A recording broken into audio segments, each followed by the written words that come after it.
The Skeleton Key, Chapter 5, The Raven. Even now, weeks later, I still feel a prickly chill when I think of the skeletons. I've had nightmares trying to figure them out. Why are there coffins up in a tree? Could the tsunami have tossed them up there? Were people put in the coffins alive and left to die? Did they climb up there themselves? Or maybe Frank is right. Maybe once, long ago, a village stood along the sandy beach, and the tree is just a graveyard in a land with a lot of rock, but not much dirt. Maybe the most important people were put to rest in the branches of the skeleton tree. That makes more sense.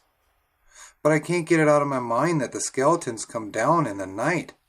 I've imagined them lifting the lids off their coffins, peering out at the twilight, then clambering down to run through the forest. What's that sound behind me? If I turn around now, will I see skeletons climbing back into their places? I can imagine one swinging his long bones over the edge of the box, sliding into his coffin like a fighter pilot into his cockpit. I will be glad to be away from here, but I don't think I'll ever forget the skeletons. They appear in my dreams for as long as I live. I knew it that first day, when Frank left me all alone at the skeleton tree. He went away without telling me, and I looked back to see him already up the far side of the clearing, nearly at the forest. "Wait up!" I shouted. He laughed and kept going. I started running. As I stumbled across the grass, Frank looked over his shoulder and saw me. He started running too. He vanished down the black mouth of the trail. It pleased me to think that he was at least a little bit frightened, but that wasn't true. Frank was only planning ahead. He didn't care about the skeletons. He had only hurried away to claim the only bed. By the time I arrived in the cabin, he was already sprawled across the foam mattress. The orange box and all of its contents were dumped on the floor. I felt stung, but there was nothing I could do about it. I managed to pull the wood door shut and wedge it in place, but the old wooden latch was broken. The boarded window made the cabin as black as a tomb, and I had to feel my way to the corner, where I settled down on the bare floor. I fell asleep in a moment, only to snap awake again. Something was moving outside. "Did you hear that?" I asked. "Frank, did you hear that?" Half asleep, already annoyed, he growled at me. "Hear what?" "That sound." "What sound?" It came again, a tiny scratching. "There!" "It's nothing," said Frank. "Go to sleep." "I think there's something out there," I said. "There's always something out there," said Frank. "It's the forest." The bed creaked as he rolled heavily onto his side. To him, that was the end of it. I lay back again on the floor, but I couldn't possibly sleep. I lay still and straight, listening for every sound, but nothing moved. "Frank, are you asleep?" I asked. He groaned. "Yes, Chris, I'm asleep." I tried to speak to him nicely. "You think we're going to get home?" He said nothing. "I think we will. I bet boats go by all the time. Float planes, too." Frank was lying quietly on the bed. "We could take turns watching," I said. "If we see a boat or a plane, we can shoot off the flare." He didn't even grunt. "Or we could use the flare to start a fire." "Hey, why not?" I said. "A fire would keep us warm. It would be a signal, too. I mean, if you can't start a fire with." "I know how to start a fire," said Frank. "I told you that, moron. Now shut up and go to sleep." For a while I lay silently below him. Then I said, "Frank, just shut up. Just tell me one thing," I said. "Do you want to stay here in the cabin, or do you want to keep going north?" No answer. "Frank, what do you want to do?" "Sleep," he said. And he did. Soon he was snoring softly, and the sound was a comfort. Morning came in slits of gray light through the boarded window, through the door frame, and even the little chinks in the cabin walls. Cold and uncomfortable, I groaned as I got up from the floor. Frank was awake, just lolling on the foam pad with his jacket for a blanket. He watched me walk towards the door. "Where are you going?" he asked. "To look for ships," I said. "Look for water," he told me. "That's more important. Or look for food." He tossed the jacket aside and sat up. "Get some seaweed." I didn't like being bossed around. "Go get some yourself," I said. "All right, Chrissy," he said with pretended patience. "I was going to go get a bunch of clams or something, but if you'd rather do that, go ahead." He knew exactly how to annoy me. He used just the right tone and just the right words, and he knew very well that I didn't have a clue about clams. "Forget it," I said. I shoved the door to go out, and it fell back on its last hinge, slamming to the ground. Again I saw the raven peering up at me from the body of his dead friend. As surprised as me, he thrashed his wings and soared over my head up to the cabin roof. He rocked from one foot to the other. The feathers on his back were ragged and out of place, and he looked like a worried little man. When I crouched over the dead bird, he began to mew sadly. When I picked it up, he howled. "It's okay," I told him. As large as it was, the dead bird weighed almost nothing. It felt hard and hollow, dried out like an old gourd. As I held it, Frank appeared. His hair was spiky and disheveled, like feathers of a raven, and when he saw me, he grimaced. "That thing's probably loaded with lice," he said.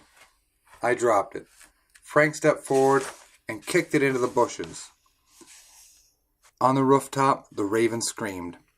Frank paid no attention. "You won't find seaweed in the forest," he said as he walked past me. The raven on the roof muttered and cooed. I could see the dead bird lying upside down in the bushes, so I found a stick and pulled it out again. I scraped out a little grave from the moss and the dirt.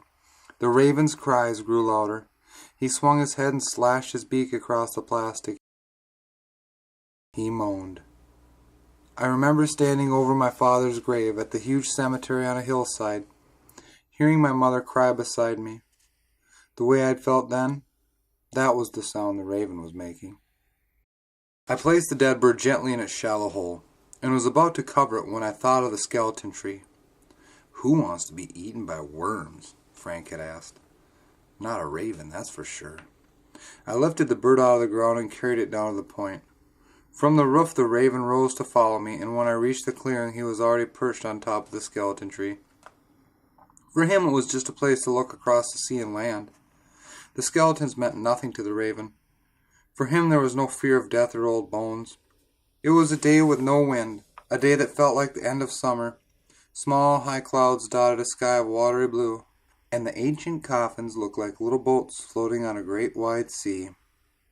As the raven watched, I unwrapped the red wire and hung it in a loop around my neck. I was shocked to see the deep ruts in the bird's feather and body, but its wings fell open, and I thought I'd set the raven free. Reaching up as high as I could, I placed the poor dead thing into a crook of the branches.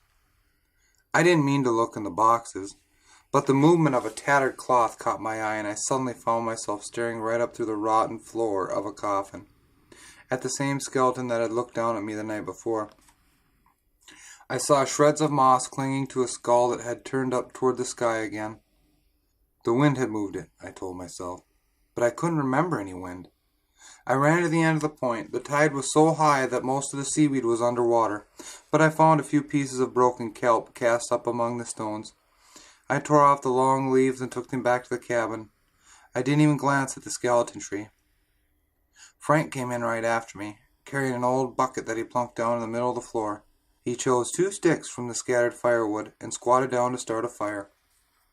I peered into the bucket at the squirming mass of Frankenstein creatures, half plant and half animal. "What are those?" I asked, disgusted. "What do you think?" said Frank. I had no idea. I shook the bucket to make sure the creatures trembled. Frank had said he was getting clams, but those weren't clams. They had bulbous heads that looked like claws, and short, stubby bodies, and they twisted and twitched in a way that didn't seem normal. I thought of the nuclear reactors destroyed by tsunami. "Are they mutants?" I asked. Frank snorted.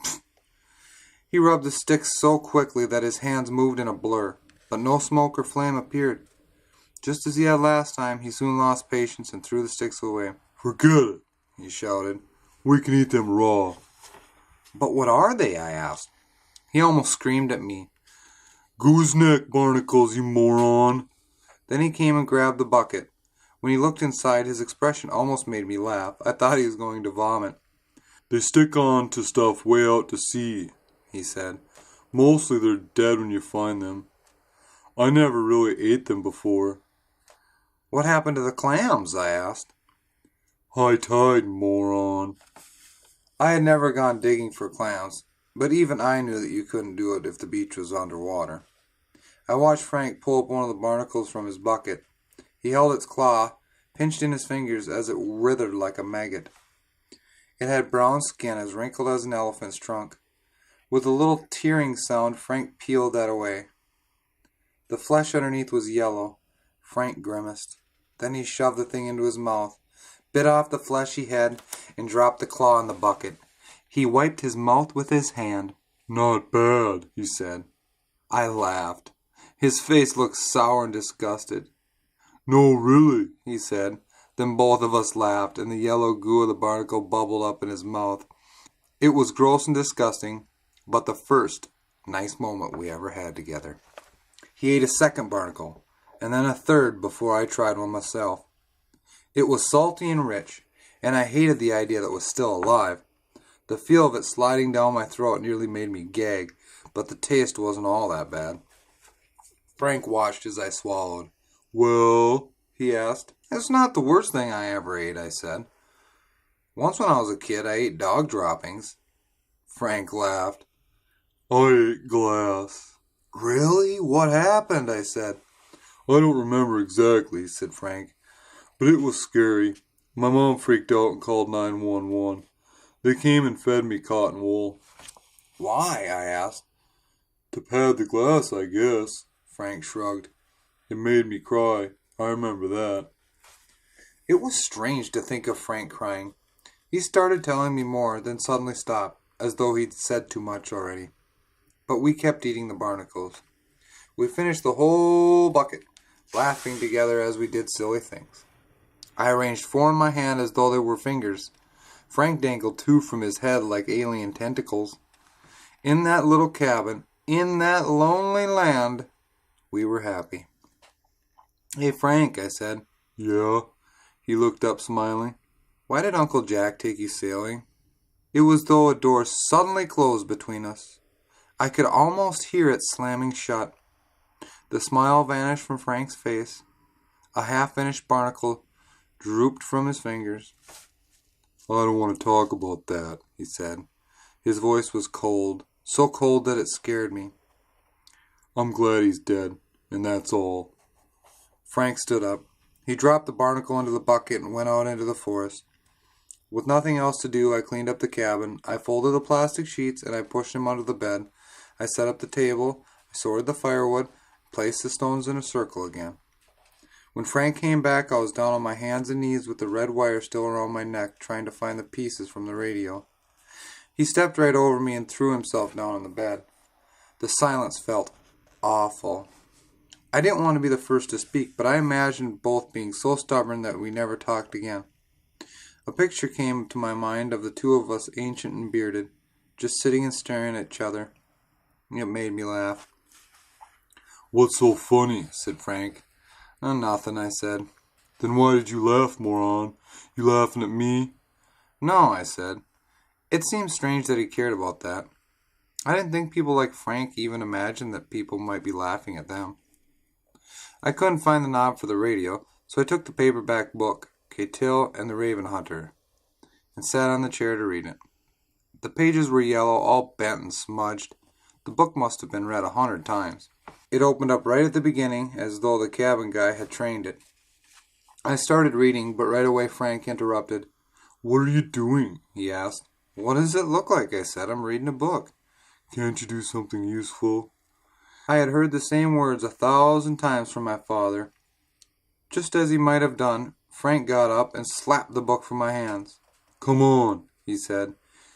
"You can hunt for treasure." I'd heard that, too. With that same promise of treasure, I would have gone with my father to English Bay. Now I follow Frank through the forest along a trail that took us north to a stream of cold water. It burbled down tiny waterfalls into a pool as round as a barrel. Frank dropped to the ground and dunked his face right into the water. We had not had a drink since the day before, but I still drank like a timid animal, lifting water in my hands as I kept watch on the forest. Though the water was so cold that it hurt my teeth, Frank washed his face and his precious hair, splashing silvery drops in the sun. As I gazed all around, I saw a red-handled jackknife lying near the trunk of a tree. I ran to get it, my fear suddenly forgotten. "A knife!" I shouted. "Let me see," said Frank. The blade was open and stained with streaks of brown. "It's kind of rusty," I said. "Come on, let's see." Frank stood up and held out his hand.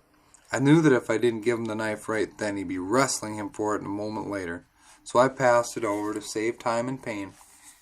Frank tossed it in his palm. He closed the blade and opened it again, then held it near his eyes. "I don't think that's rust," he said. He dipped the knife into a pool and cleaned the blade with his fingers. Little swirls of red drifted away. To me it seemed creepy. First an empty cabin, now a blood-stained knife. But Frank had a simple answer. "This is where the cabin guy would have cleaned his fish and stuff, maybe rabbits," he said. "It's lucky he dropped the knife." I watched Frank flick the blade open and shut. "Okay, give it back now," I said. "It's not yours," said Frank. "It's the cabin guy's." "Yeah, well, if he comes back, I'll give it to him." I held up my hand and wiggled my fingers. "Give it back." Frank tossed his wet hair. Then he smiled and held out the knife until I reached out to take it. Then he snatched it away, slipping it into his pocket, and walked down the trail. "Oh, that's nice," I said. "That's real nice." I felt I could have killed him just then, and I muttered awful things behind his back. But I forgot my anger as we walked deeper into the forest. Moss grew thick and heavy, covering every hump and hollow, every fallen log. Where we walked, it sprang up right behind us, and we left no tracks. We made no sound. The trees soared straight as columns, then suddenly spread out in the shimmering roof of green and gold 7 stories high. No logger had ever been there, and the trees might have lived 1,000 years. We didn't talk as we walked through the forest, and then for another mile along the cliffs of staggering height. Then the land sloped down to a gravel beach, and there, among stranded logs and enormous boulders, we found a fishing boat.